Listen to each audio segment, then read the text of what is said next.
오늘 우리가 본문에서 만나는 엘리야는 지난주에 만났던 엘리야와는 전혀 다른 모습입니다. 오늘 본문에서 만나는 엘리야는 도망자의 모습으로 우리와 마주합니다. 2절에서 4절까지의 말씀을 보면 이렇게 기록되어 있습니다. 여호와의 말씀이 엘리야에게 임하여 이르시되 너는 여기서 떠나 동쪽으로 가서 요단 앞 그릿 시냇가에 숨고 그 시냇물을 마시라. 내가 까마귀들에게 명령하여 거기서 너를 먹이게 하리라. 그릿 시냇가에서 숨어서 살고 시냇물을 퍼마시고 그리고 까마귀가 날라다니는 음식을 먹어야 하는 엘리야를 만나게 됩니다. 그러나 지난주에는 엘리야가 어쨌습니까? 1절 말씀을 다시 한번 보면 길라 세우가 하는 자 중에 디셉 사람 엘리야가 아합에게 말하되 내가 섬기는 이스라엘의 하나님 여호와께서 살아계심을 두고 맹세하노니 내 말이 없으면 수년 동안 비도 이슬도 있지 아니하리라 하니라. 얼마나 담대한 신앙을 선포하고 아합 왕 앞에서 전혀 주눅들지 않고 용기 있는 그런 엘리야의 모습을 우리에게 보여주지 않았습니까? 영웅 엘리야가 1절에서 2절로 넘어가는 순간 그는 아주 초라한 도망자로 변해버리고 맙니다. 이것이 우리에게 대단히 충격적입니다. 어떻게 이럴 수가 있는가? 우리를 더 당혹스럽게 만드는 것은 엘리야 스스로 이런 도망자의 길을 선택한 것이 아니고 하나님께서 엘리야를 도망치게 하셨다는 점입니다. 여호와께서 엘리야에게 이르시되 여기를 떠나 그릿 시냇가로 숨어라. 여러분, 우리가 이런 경우를 만나게 되면 굉장히 당혹스럽습니다. 어떻게 하나님이 이럴 수 있는가? 여러분 생각해 보십시오. 아합 왕 앞에서 목숨을 걸고 이스라엘의 하나님은 여호와다, 바알 신이 아니다, 왕인 너 아합도 이 나라의 임금이 될 수 없다, 이스라엘의 임금은 여호와 하나님이다 라고 생명을 걸고 신앙의 고백을 했던 이 엘리야를 하나님이 어떻게 이렇게 대접하실 수가 있는가? 우리의 보편적인 생각과 우리의 상식으로는 이런 1절의 엘리야를 하나님은 아주 후대해야 되지 않겠습니까?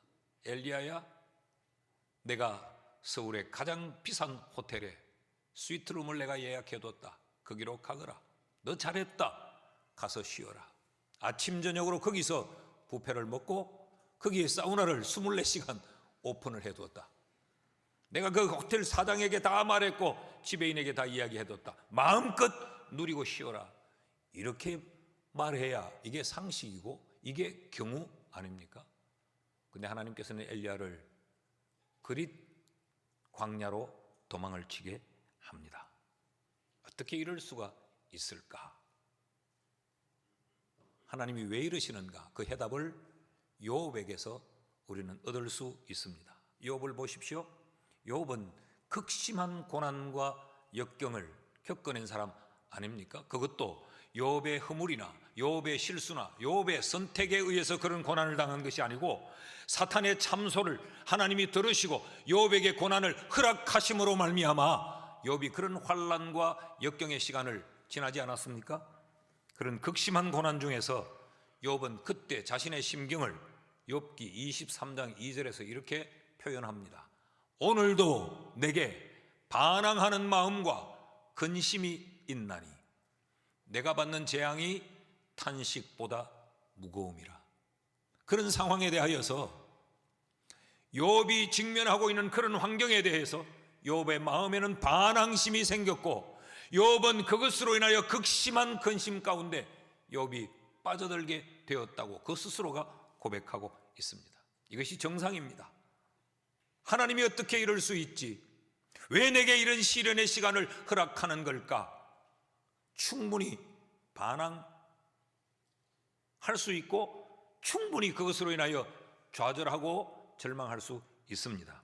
그런데 욥은 이렇게 말하는 것으로 끝나지 않고 그 뒤이어 같은 장 23장 10절에서는 이런 고백을 쏟아놓습니다. 그러나 내가 가는 길을 그가 아시나니 그가 나를 단련하신 후에는 내가 순금같이 되어 나오리라. 나는 지금 이해할 수 없고 내 마음에는 갈등과 반항과 속상함과 온갖 절망과 좌절이 다 차고 들지만, 그러나 하나님이 이 형편을 아시고 하나님이 나를 연단시키신다는 것, 하나님이 나를 훈련시킨다는 것, 그러므로 이 시간은 헛되지 않고 하나님이 나를 순금같이 정금같이 나를 뽑아내시기 위한 하나님의 훈련이다. 이걸 욥은 알았어요. 그래서 그 다음 23장 14절에 가면 욥이 이렇게 고백합니다. 그러므로 내게 작정하신 것을 이루실 것이라. 이런 일이 그에게는 많이 있느니라. 나는 이해할 수 없지만 하나님에게는 이런 일이 많다. 왜냐하면 나를 연단하셔서 나는 순금같이 뽑아내고 나를 순금같이 뽑아내므로 하나님이 작정하시고 계획하신 하나님의 뜻을 하나님이 이루실 것을 나는 믿는다. 그러니까 그 욥에 당한 그 상황, 그 순간은 이해할 수 없지만 그 이해할 수 없는 그 상황, 그 연단과 훈련의 그 시간은 내일을 위하여 하나님이 지금 욥을 훈련시키는, 내일을 위하여 오늘 욥에게 파종하고 계시는 시간이라는 의미죠. 욥의 하나님과 엘리야의 하나님은 동일하십니다. 그렇다면 엘리야가 지금 처한 이해할 수 없는 이 상황도 하나님은 엘리야의 내일을 위하여서 오늘 이 훈련의 시간을 하나님이 심고 계시는 겁니다. 엘리야의 하나님이 우리의 하나님과 동일한 하나님이시기 때문에 우리도 살아가면서 내 삶에 이런 이해할 수 없는 믿음의 삶을 사는데, 부족하지만 그래도 말씀대로 살려고 하는데, 신앙의 사람으로 살려고 하는데 하나님은 왜 내게 이런 시련과 이런 고통과 이런 역경의 자리에 나를 머물게 하시는가? 그 해답은 하나님이 나를 훈련하고 계시는 겁니다. 왜 훈련하시는가? 왜 나를 연단하는가? 나를 순금같이 뽑아내어 나를 향한 그 하나님의 계획과 뜻을 이루시기 위함이라는 거죠. 믿으십니까? 하나님이 쓰신 사람들의 한결같은 공통점은 훈련받았다라는 겁니다. 하나님께 쓰임받은 사람들의 공통점은 철저하게 하나님으로부터 연단되고 훈련된 사람들이었어요. 모세를 보십시오. 그는 왕궁에서 나라의 2인자로 모든 누릴 것을 누리며 살았는데, 그가 한 것은 하나님의 백성이 이방인에게 학대받는 것을 눈으로 볼 수 없어서 일어나 용기를 가지고 의분을 가지고 그를 때려 죽였는데 하나님은 그를 광야로 내몰았습니다.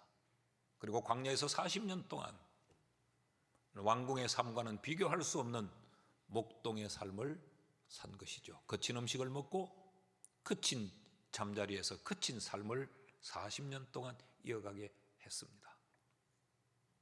그러나 그때는 몰랐는데 지나고 보니 그 후 하나님이 40년 동안 모세를 이스라엘의 민족의 지도자로 세워서 하나님의 백성들을 출애굽하는 이런 영웅으로 하나님이 세우시기 위한 훈련의 시간, 연단의 시간, 파종의 시간이었던 것입니다.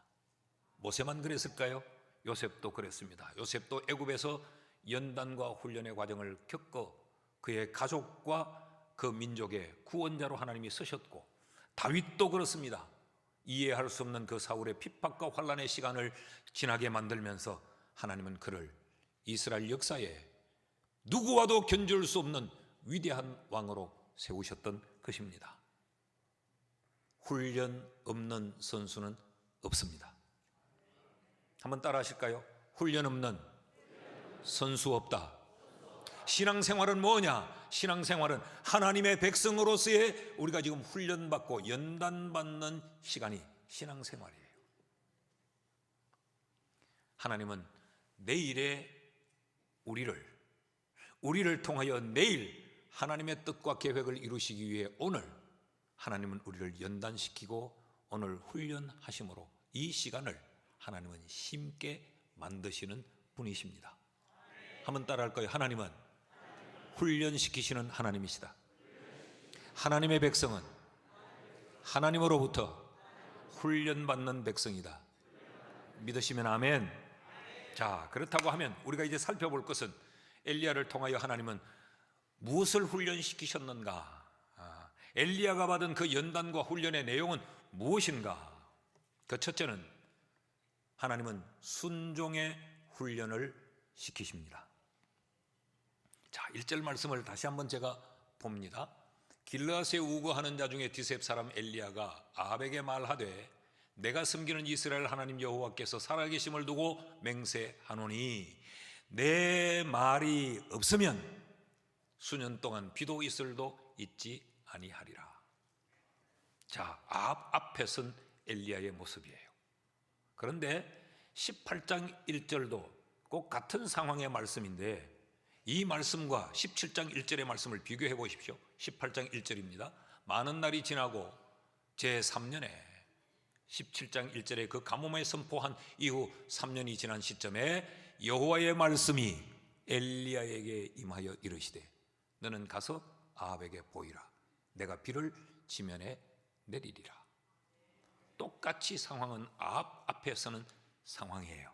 그런데 1절과 17장 1절과 18장 1절에 현격한 하나의 차이점이 있습니다. 그게 뭘까요? 17장 1절에는 엘리야의 용기와 엘리야의 열정과 누구와 비교해도 빠지지 않는 엘리야의 이런 헌신의 모습은 있었지만 거기 여호와의 말씀은 없었습니다. 그리고 아합 앞에 서서 내 말이 없으면 비 한 방울 아주 않을 거야. 근데 18장에 가면 엘리야의 말은 없어요. 여호와께서 말씀하여 이르되. 17장 1절은 엘리야의 자기 확신이요, 엘리야의 자기 열심이요, 엘리야 자기의 열정인 반면에 18장 1절은 하나님의 말씀에 대한 순종이요, 하나님의 말씀을 따름입니다. 자, 이 점을 좀 더 확인해 봅시다. 18장 1절 말씀을 다시 제가 한번 읽어보면요, 많은 날이 지나고 17장 1절이 있고 난 후에 제3년에 여호와의 말씀이 엘리야에게 임하여 이르시되 너는 가서 아합에게 보이라. 내가 비를 지면에 내리리라. 가뭄의 기간을 구약에서는 3년이라고 말합니다. 근데 이것이 신약에 가보면 신약의 기록은 좀 달라요. 누가복음 4장 25절 말씀에 보면 내가 참으로 너희에게 이르노니 엘리야 시대에 하늘이 3년 6개월간 닫히어 온 땅에 큰 흉년이 들었을 때에 이스라엘에 많은 과부가 있었다라고 말합니다. 3년 6개월 동안 가뭄의 시간이었다라고 말하죠. 한 번만 그렇게 말한 게 아니에요. 야고보서 5장 17절 말씀에도 보면 엘리야는 우리와 성정이 같은 사람이로되 그가 비가 오지 않기를 간절히 기도한 적 3년 6개월 동안 땅에 비가 오지 않았다. 동일한 3년 6개월을 이야기하는데 엘리야가 기도한 적, 엘리야가 기도한 시간을 3년 6개월로 성경이 묘사하고 있습니다. 왜 이런 차이가 나는 것인가? 왜 이런 차이가 나는가? 한 주, 두 주도 아니고 한 달도 아니고 어떻게 6개월의 차이가 날 수 있는가? 비평가들은 그래서 성경은 믿을 수 없다라고 공격도 하지만 이 당시 상황이 어떠했느냐? 엘리야는 선지자입니다. 그리고 지금 이스라엘 백성들은 여호와를 하나님으로 섬겨야 될 이 백성들은 지금 여호와를 버리고 바알에게로 달려가고 있습니다. 바알을 하나님으로 섬기면서 바알에게로 쏟아지고 있어요.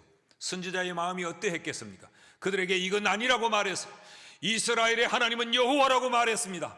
이스라엘의 하나님 여호와는 살아계신다고 말했습니다. 그런데 그들은 듣지 않고 바알에게로 쓸려 내려가고 있고 아합 왕과 이세벨은 그들이 가진 힘과 권력을 통해서 이들을 압박하며 바알에게로 몰아치고 있었습니다. 그 사회의 시스템이 작동이 되면서 여호와를 버리고 바알에게로 치솟도록 하고 있는 그 상황이었어요. 엘리야가 그 안타까운 상황을 보며 말씀을 선포하고 회개를 촉구하고 그러면서 하나님 앞에 하나님이여 이 백성을 어떻게 해야 되겠습니까? 이 백성들이 돌아오게 해달라고, 여호와가 살아계신 하나님을 알게 해달라고 엘리야가 기도하고 있었습니다. 그런데 6개월여간 동안 비 한 방울 오지 않는 겁니다. 엘리야가 하하, 하나님이 지금 이것을 징조로 보이시는 모양이다. 자기 확신이 든 거죠. 그리고 엘리야가 아합을 찾아가서 말합니다. 여호와가 하나님이시다. 그 여호와가 살아계신다. 똑똑히 봐라. 내 말이 없으면 비 한 방울 오지 않을 거야 라고 말해요. 그러니까 자기의 말이 드러나고 있습니다. 이런 엘리야를 하나님은 훈련시켜야 할 필요를 느낀 겁니다. 그래, 너 열심도 좋다. 너 열정도 대단하다. 너 어떻게 그런 용기가 있니? 너 참 대단하다. 그런데 좀 더 다듬어줘야 돼. 네 열심과 네 용기와 네 열정으로 사는 것이 아니고 내 말씀을 따라야 돼. 그래야 내 뜻을 이룰 수 있고, 그래야 내 계획이 너를 통하여 성취될 수 있으며, 그래야 네가 내 일에 쓰임을 받을 수 있는 거야. 이것을 지금 하나님은 엘리야를 광야로 내몰면서 훈련시키고 있는 거예요. 자, 2절 말씀을 보십시오. 여호와의 말씀이 엘리야에게 임하여 이르시되, 여호와의 말씀이 엘리야를 주장하기 시작합니다. 5절 말씀을 보십시오. 그가 여호와의 말씀과 같이 하여 곧 가서 요단 앞 그릿 시냇가에 머물매. 하나님은 엘리야를 말씀으로 장악하시고, 엘리야는 자신의 열정과 열심이 아닌 하나님의 말씀에 장악을 당하여 지배받습니다. 8절과 9절 말씀을 보시겠습니까?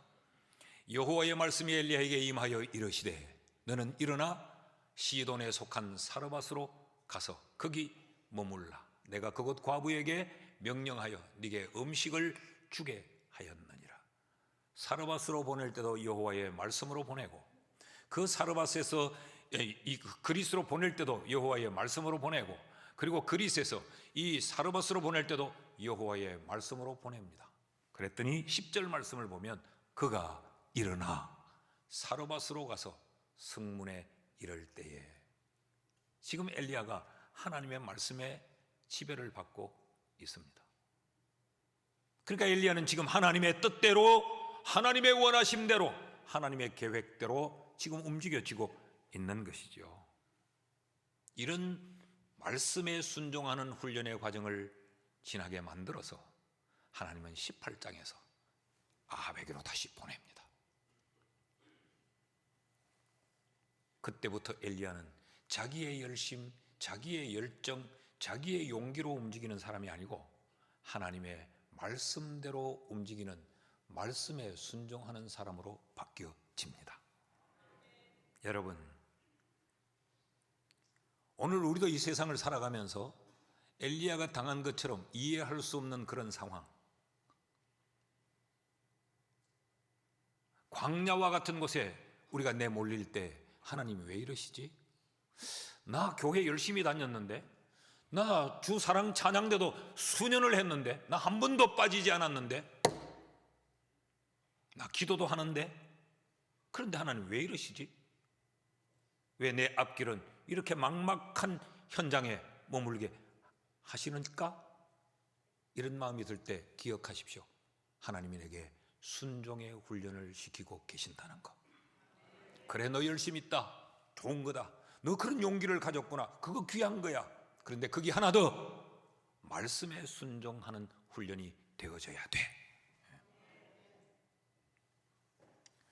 그러므로 우리가 이런 이해할 수 없는 상황에 이를 때에 기억하셔야 합니다. 아, 나를 꺾어야 하는구나.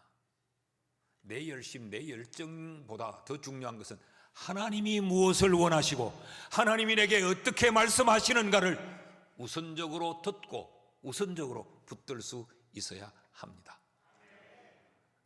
우리가 교회에서도 보면 굉장히 열심히 해요. 막 성경도 많이 봐요. 기도도 많이 해요. 그런데 자기가 좋을 때는 다 잘해요. 그런데 조금이라도 자기의 감정과 자기의 자존심과 자기의 기분과 자기의 뜻과 조금이라도 맞지 않으면 한순간에 뒤집어 엎어지는 것을 우리가 봐요. 왜 그럴까? 순종의 훈련이 안 돼서 그렇습니다. 그러니까 내 열심으로 하는 거죠. 내 열심으로 하는데 내 열심에 조금 상처를 받으면 집어던지는 겁니다. 그럴 때는 하나님의 뜻과 하나님의 계획이 그 사람을 통하여 성취될 수가 없는 거예요. 나는 싫어도, 나는 속상해도, 나는 분해도 하나님이 그릿으로 말씀하시면 그릿 광야로 가고, 하나님이 또 사르밧으로 가라고 하면 나는 또 그 말씀을 따라 사르밧으로 옮겨야 하나님의 계획과 하나님의 뜻이 나를 통하여 성취되는 겁니다. 그래야 하나님의 그 놀라운 역사에 내가 쓰임받을 수 있는 것입니다. 여러분, 우리가 하나님의 말씀 앞에 나를 꺾고 하나님의 말씀에 순종하는 이런 훈련받는 성도가 될 수 있기를 주의 이름으로 축원합니다. 이게 사실 참 어려워요. 목회를 하다 보면 굉장히 열심히 있고 두 번째 가라면 서러운데 말씀에 순종하는 훈련이 안 돼 있어요. 내 좋은 대로, 내 원하는 대로, 내 하고 싶은 대로, 내 식대로 나는 그냥 하겠다는 거예요. 이것 제동이 걸리면 못 참는 거지.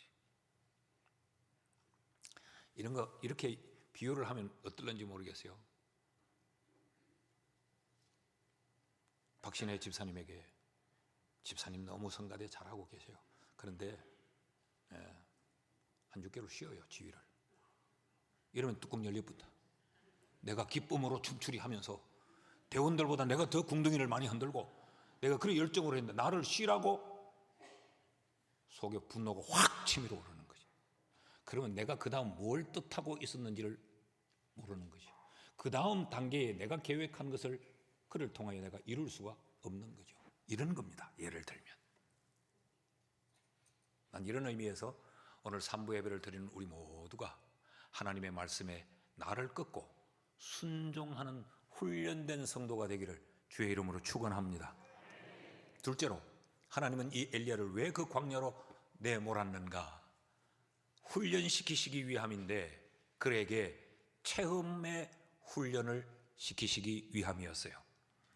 자, 3절과 4절 말씀을 보면 너는 여기서 떠나 동쪽으로 가서 요단 앞 그리 시냇가에 숨고 그 시냇물을 마시라. 내가 까마귀들에게 명령하여 거기서 너를 먹이게 하리라. 이것은 하나님의 엘리야 고립 작업입니다. 그릿은 광야입니다. 그릿, 게리트라고 하는 이 말의 의미는 단절, 좌절, 그런 이야기예요. 그러니까 외부로부터 나는 철저히 단절되고 외부로부터 단절되었기 때문에 나 자신에 대하여서 내가 좌절할 수밖에 없는 현장이 바로 그릿입니다. 가서 숨어라. 하나님은 엘리야를 게리트로 보내면서 광야에서 엘리야를 고립시키십니다. 여러분, 그곳에서 엘리야가 할 수 있는 것이 아무것도 없어요. 그 광야에서는 먹을 것을 자급자족할 수도 없고 자기가 무언가를 개척하고 성취할 수도 없어요. 그러니까 엘리야의 열심이, 엘리야의 용기가, 엘리야의 그 열정이 전혀 통하지 않는 곳으로 하나님이 엘리야를 내모읍니다. 그림이 머릿속에 이해가 되시죠? 왜 그런 단절의 장소 게리트로 하나님은 엘리야를 보내시는가? 하나님만을 주목하도록 만드시기 위함이었어요. 그곳에서는 내가 할 게 없어요. 내가 할 수 있는 것이 없어요. 오직 하나님만을 바라봐야 돼요. 하나님이 도와주지 않으면 아무것도 안 돼요. 여러분, 우리가 이런 상황이 될 때 내게는 답이 없고 내가 할 수 있는 능력도 없고 내가 할 수 있는 것이 아무것도 없는 그런 상황에 내가 놓일 때는 기억하십시오. 여기가 게리트다. 하나님이 나를 고립시키신다. 하나님이 나로 하여금 하나님만을 주목하게 만드신다. 하나님은 들어는 돈으로도 단절을 시키시고, 하나님은 사람과 인간관계에서도 단절을 시키시고, 하나님은 건강을 통하여서도 나를 단절시킬 때가 있어요. 하늘이 무너지는 것 같고 그 어디서 도움은 올 데가 없고 내 스스로도 해결할 수 없는 그런 상황, 그때는 하나님만을 주목해야 합니다. 하나님만을 주목하게 하면서 하나님은 그곳에서 목적하심이 있어요. 그 첫째는 기적의 하나님을 배우게 합니다. 자, 하나님께서 그곳에서 어떻게 연출을 하시는지를 좀 보십시오. 까마귀를 동원시키십니다. 그리고 그 까마귀를 통하여 먹을 것을 날라다 주게 합니다. 여러분, 까마귀는 조류 중에 식욕이 왕성한 조류이고 잡식성 조류입니다. 그러니까 이 까마귀는요, 날 것도 먹고 익은 것도 먹고 썩은 것도 먹고 성한 것도 먹고 막 먹어댑니다. 그리고 이 까마귀는 조련이 되지 않습니다. 길들여지지 않습니다. 그런데 그의 입에 떡과 고기를 물고 엘리야가 숨어있는 광야까지 운반을 합니다. 어떻게 이럴 수가 있습니까? 그것도 어쩌다가 한두 번이라면 뭐 그렇게 할 수도 있지 않겠나, 지가 배부르면, 지가 식욕이 없으면. 그런데 아침 저녁으로 떡과 고기를 물고 날라다 주고 날마다 day by day, every day 떡과 고기를 물고 아침에도 저녁에도 아침에도 저녁에도 날라다 주는 거죠. 하나님만을 주목하고 있던 엘리야가, 야, 이럴 수가 없는 일이 이렇게도 되는구나, 기적의 하나님을 거기서 체험하게 됩니다. 상식적으로는 까마귀가 이럴 수 없는데, 지식적으로는 까마귀가 이럴 수 없는데, 내가 살아오면서 느낀 경험적으로는 이럴 수가 없는데 하나님이 하시면 이럴 수가 있구나, 기적의 하나님을 거기서 체험하게 되는 거예요. 그래서 하나님은 우리를 거기서 몰아넣습니다. 둘째로, 하나님은 그 단절의 장소, 그 광야에 엘리야를 고립시키면서 신실하신 하나님을 배우게 하십니다. 자, 4절 말씀을 보시죠. 그 시냇물을 마시라. 내가 까마귀들에게 명령하여 거기서 너를 먹이게 하리라. 아니, 까마귀를 통하여 내게 먹을 것을 가져다 준다는 것, 이건 상식에 맞지 않는 이야기죠. 불가능한 이야기입니다. 그런데 6절 말씀을 보시면 까마귀들이 아침에도 떡과 고기를, 저녁에도 떡과 고기를 가져왔고 그가 시냇물을 마셨더라. 여기 까마귀들이 하는 거 보니까 까마귀 한 마리가 늘 왔다 갔다 한 건 아닌 것 같아. 올 때 한꺼번에 몇 마리가 물고 왔어야 되지 않겠어요? 그 입에 물어봐야 얼마나 물겠어요? 아니면 또 오늘은 이 까마귀도 오고 내일은 저 까마귀도 오고 그랬다는 이야기이지 않겠습니까? 여기서 엘리야가 뭘 배울까요?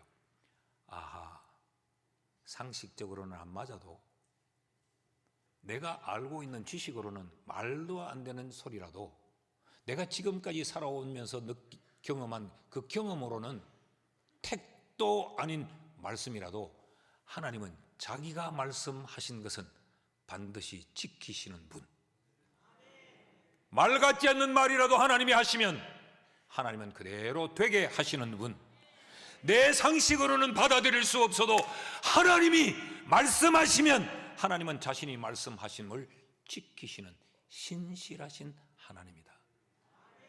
이것을 엘리야가 그 고립의 현장, 그 단절의 장소에서 하나님만을 주목하다가 이걸 배웁니다. 그러면 앞으로 엘리야는 어떻게 하겠어요? 자기 열심으로 자기 경험으로 사는 게 아니고 말씀대로만 살면 되는구나, 말 같지 않는 말씀이라도 하나님의 말씀대로만 하면 그 말씀대로 되는구나, 이걸 배우는 거죠. 그래서 18장에 가면 엘리야가 이런 모습이 소개됩니다. 하나님을 향하여 이렇게 기도해요. 여호와여, 불로 응답하여 주옵소서. 여러분, 하늘에서 비를 내려달라고 하는 것은 가능해요. 하늘에서 늘 비도 내렸기 때문에 하나님이여 우박을 내려주옵소서, 이것도 가능해요. 우박도 한 번씩 내리니까. 근데 하늘에서 불 떨어진 일은 없어요. 경험으로도 안 맞아요. 상식으로도 안 맞아요. 우리가 가지고 있는 과학적 지식으로도 하늘에서 불은 떨어질 수 없어요. 불은 땅에서 피워 올리는 것이지. 근데 엘리야가 하나님이여 불로 응답해 주옵소서. 어떻게 이럴 수 있었을까요? 훈련됐기 때문에 그래요. 기적의 하나님을 체험했기 때문에. 하늘에서 불 정도야. 하나님이 내게 아합에게 가라고 말씀하셨고 하나님이 약속하신 거니까 하나님이여 불을 내려 주십시오. 이 모습은 훈련되지 않으면 나타날 수 없습니다. 또 하나, 하나님이 그 그릿 광야에서 엘리야에게 하나님은 나의 안녕과 복지를 책임지시는, 보호하시는 하나님이라는 사실을 배웁니다. 여러분, 이런 생각을 가져보십시오. 왜 하필 까마귀인가?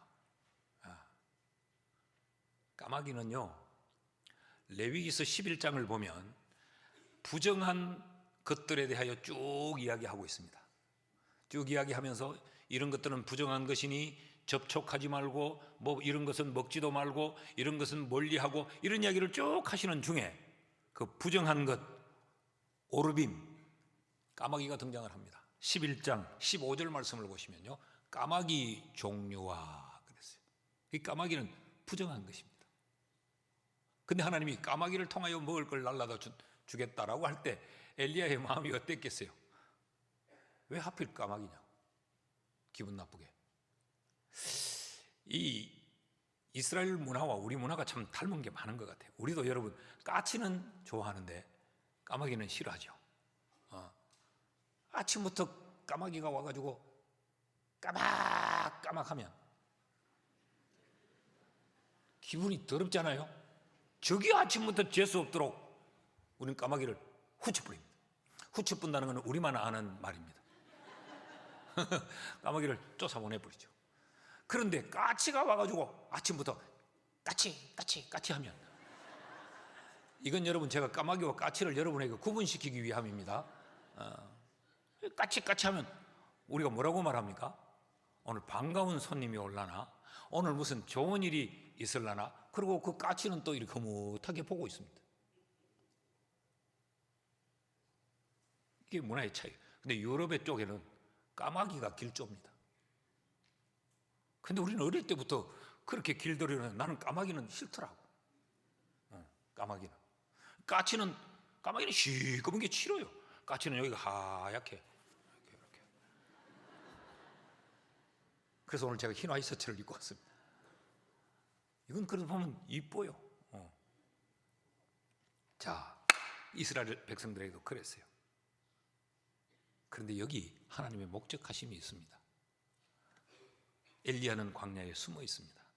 지금 아합은 엘리야를 찾아내려고 혈안이 되어 있습니다. 근데 이 까마귀들이 먹을 것을 물고 날라다 광야에 있는 엘리야에게 가져다 줍니다. 꿈에도 그곳에 사람이 있을 것으로는 생각지 않았어요. 죽은 이 짐승들의 사체가 있거나 아주 부정함의 현장으로만 여겨 그곳에 접근하지 못했던 것. 이게 하나님의 섭리입니다. 그러니까 우리는 이해할 수 없어요. 왜 재수 없게, 왜 까마귀를, 하필이면 왜 이쁘고 이쁜 새도 많은데 왜 그런 까마귀를 통해 날라다줘? 이건 하나님의 뜻이 아니야. 또 우리의 경험이 등장하죠. 이건 하나님의 원하심이 아니야. 우리의 상식이 동원되고 우리의 지식이 동원돼요. 그러니까 우리는 기적을 경험을 못하는 거죠. 훈련받아야 됩니다. 그러나 훈련된 사람은요, 상식 밖의 일인데 경험 밖의 일이지만 그래도 여기 하나님의 뜻이 있을 거야 라는 믿음을 가져요. 그러니까 똑같은 삶을 살지만 천냥지차 차이가 있는 것입니다. 이렇게 훈련되지 않은데 어떻게 글을 하나님이 쓰실 수 있겠어요? 지 열심으로. 이건 상식이 아니야. 까마귀는 아니야. 자기가 다 판단해버리는데 하나님이 지금 그에게 까마귀를 보내서 하나님의 일을 하려고 하는데 어떻게 그가 쓰임을 받을 수 있고 어떻게 하나님이 베푸시는 그 기적의 주인공이 될 수 있겠냐고요. 사랑하는 여러분, 하나님은 지금도 우리를 단절의 장소로, 그 체험의 장소로 하나님이 우리를 몰아넣습니다. 그 이유는 하나님을 체험하라고. 네 지식을 뛰어넘어 살아계신 그 하나님의 역사를 경험하라고. 하나님이 하시는 일이 얼마나 오묘한지 인간의 생각을 뛰어넘는다는 사실을 우리로 하여금 배우게 하려고 하나님 우리를 게리트로 하나님은 몰아 넣으십니다. 그러므로 이런 시간, 이런 장소, 이런 상황을 만날 때 좌절하고 절망하는 것이 아니고 이럴 때는 하나님이 내게 어떤 하나님을 가르치시려고 하는가 기대를 가지셔야 합니다. 셋째로, 하나님은 엘리야에게 말씀에 순종하는 훈련을 시키시기 위해 광야로 내모셨고 그곳에서 하나님을 배우도록 체험하기 위해 광야로 내모셨을 뿐만 아니라 그곳에서 엘리야에게 하나님의 때, 하나님의 시간을 기다리도록 기다림의 훈련을 시키시기 위함이었어요. 자, 그곳으로 가라고 해 갔습니다. 그런데 7절 말씀을 보니까 땅에 비가 내리지 아니하므로 얼마 후에 그 시내가 마르니라. 여기 얼마 후에라고 하는 며칠 뒤가 아니고 시간이 흐른 다음에 그런 이야기입니다. 그랬더니 시냇물이 마르더라는 거죠. 그런데 7절 이후에 엘리야의 아무런 말도, 엘리야의 아무런 행동도, 엘리야의 반응이 전혀 없습니다. 그리고 8절 말씀이 이어집니다. 8절 말씀을 보면 여호와의 말씀이 엘리야에게 임하여 이르시되 일어나 사르밧으로 가라. 그때서야 엘리야가 일어나 사르밧으로 갑니다. 자, 보십시오. 가뭄 때문에 시내가 마르는 것은 그 시내가 갑자기 마르지 않습니다. 그렇죠? 댐을 막거나 인위적으로 물을 차단할 때는 갑자기 시내가 마를 수 있지만 비가 오지 아니함으로 시내가 말랐다고 성경이 말하잖아요. 서서히 강의 수위가 얕아집니다. 희끗희끗 땅바닥에 돌들이 바위가 보이기 시작하고 바닥이 드러나게 되는 거죠. 이것을 엘리야가 몰랐을 리가 없죠. 그 시냇물을 품하셨으면 날마다 그 시냇물을 마주했을 겁니다. 자, 수위가 자꾸 낮아집니다. 지면이 드러나려고 합니다. 이때쯤 자기의 열심, 자기의 열정, 자기의 경험으로 반응한다면 야, 여기 있다간 죽을지 몰라. 옮겨야 돼. 다른 곳으로. 라고 행동하거나 아니면 하나님, 이 자꾸 말라 들어가는데요. 내 판단에 이게 지금 한 3일 지나면 내가 마실 물이 없겠는데요. 하나님에게 무언가를 항변을 하거나. 근데 엘리야는 말도 행동도 없었어요. 8절에서 여호와의 말씀이 등장하니까 그 말씀을 따라 옮깁니다. 하나님은 이 기다림의 훈련을 엘리야에게 시키고 있는 거죠. 내게는 때가 있다. 내게는 계획이 있다. 사르밧으로 옮길 그 계획이 있다. 네가 여기를 떠나 사르밧으로 가야 될 그 때가 있다. 그것이 너에게 행동할 기회요. 그것이 네가 움직일 기회야. 라고 하는 것을 지금 하나님은 가르치는 거예요. 여러분, 우리는 이런 거죠. 물이 말라 들어가고 완전히 마르기 전에 지금이 기회다. 뜨자, 여기를. 이거 놓치면 안 된다. 그러니까 우리가 생각하는 기회는 나의 시간표예요. 근데 성경이 가르치는 기회는 하나님의 시간표입니다. 그러니까 우리가 기회라고 생각하고 붙드는 것들이 얼마나 오판하고 얼마나 잘못되는지 몰라요. 하나님은 엘리야가 자신의 생각, 자신의 열심을 따라 움직이지 않고 하나님의 때를 따라 움직이는 사람으로 하나님은 지금 훈련시키고 있는 겁니다. 이해가 되십니까? 여러분, 우리에게도 시간표가 있죠. 우리의 인생의 시간표가 있죠. 근데 우리는 우리의 인생의 시간표를 가지고 늘 하나님의 시간표에 맞춰 봐야 됩니다. 하나님, 나는 6시에 일어나는 게 내 시간표인데, 하나님이 아니야, 내 시간표는 5시에 일어나는 거야. 아, 그래요? 내 시간표를 수정해야 됩니다. 근데 우리는 어떻게 해요? 하나님의 시간표가 있다는 걸 생각지도 안 해요. 내 시간표가 6시면 나는 내 시간표대로 하는 겁니다. 내 계획대로, 내 생각대로, 내 조언대로, 내 감정대로 내가 하는 거죠. 그러니까 우리의 인생엔 하나님의 때를 맞추는 기회를 못 만나는 겁니다.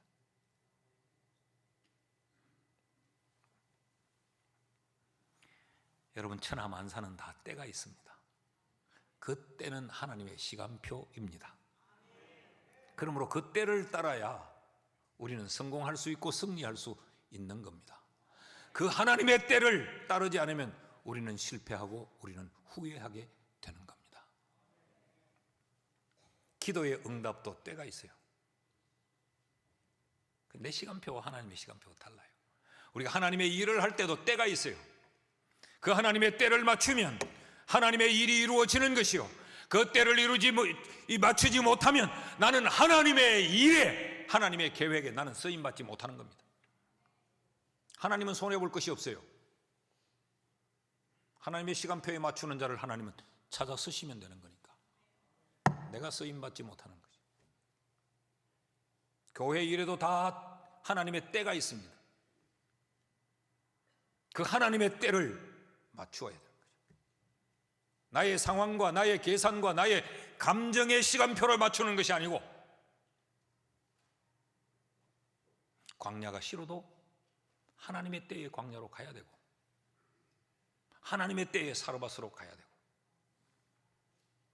이것이 기다림의 훈련인데, 이 기다림의 훈련이 되어져야 하나님의 복을 누릴 수가 있습니다. 사랑하는 여러분, 한번 따라 하시죠. 하나님의 때가 우리의 기회이다. 우리의 때는 기회가 아니다. 우리의 때는 기회가 아니에요. 우리는 지금이 기회다. 지금. 엘리야가 그러지 않았겠어요? 바짝 마르기 전에 지금 떠야 된다. 지금이 찬스다. 더 있다가 바짝 말라버리면 마실 물이 없는데. 근데 그건 하나님의 때는 아니죠. 하나님은 다 때를 정해놓고 계시는 겁니다.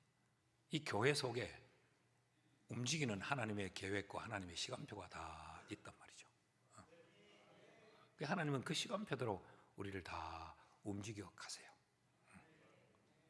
그러므로 여러분, 우리가 하나님이 우리를 훈련시키는 그 훈련의 시간에서 그저 다 때가 있을 거야. 하나님의 목적하는 바가 있을 거야. 그리고 하나님만 보십시오. 사람을 보면 속에 천불이 나도 하나님만 보십시오. 이 목사님들이 목회를 하다가 힘들면 교회를 그냥 옮기려고 합니다. 너무 힘들다, 이 교회. 내가 뜻하는 말을 내가 다 못 이루겠다, 이 교회에서. 이해도 못하고 협력도 못한다. 교회를 옮겨야 되겠다. 그럴 때 하나님의 시간표를 의식하지 않는 거죠. 그래서 또 어느 교회로 옮겨봅니다. 하늘 아래 교회는 다 그렇고 그렇습니다. 그 교회 가니까 처음에는 너무 좋아. 와, 진작에 이런 교회로 옮길걸. 다 신혼의 시절은 다 있기 마련입니다. 그 신혼이 끝나면 이제 또 거기도 김잡사, 이잡사가 보이기 시작을 하는 거죠. 그러면 언제까지 그러고 돌아다닙니까? 그러니까 하나님의 계획을 이루지 못하고 하나님의 뜻을 이루는데 쓰임받지 못하는 거죠. 제가 이 교회 31년째 지금 목회를 하는데, 지난 31년 동안 제게는 그런 순간이 없었겠어요. 늘 좋은 척 했지만 힘든 시간이 없었겠습니까? 내 개인 인생사에는 이해할 수 없는, 견디기 어려운 그런 고통과 고난의 시간이 제게는 없었습니까? 어쩌면 여러분보다 더한 시간을 제가 지나왔을 수도 있잖아요. 그러나 31년을 여기 서서 설교할 수 있었던 것은 하나님의 때를 바라봤기 때문에 그렇습니다. 하나님의 때를.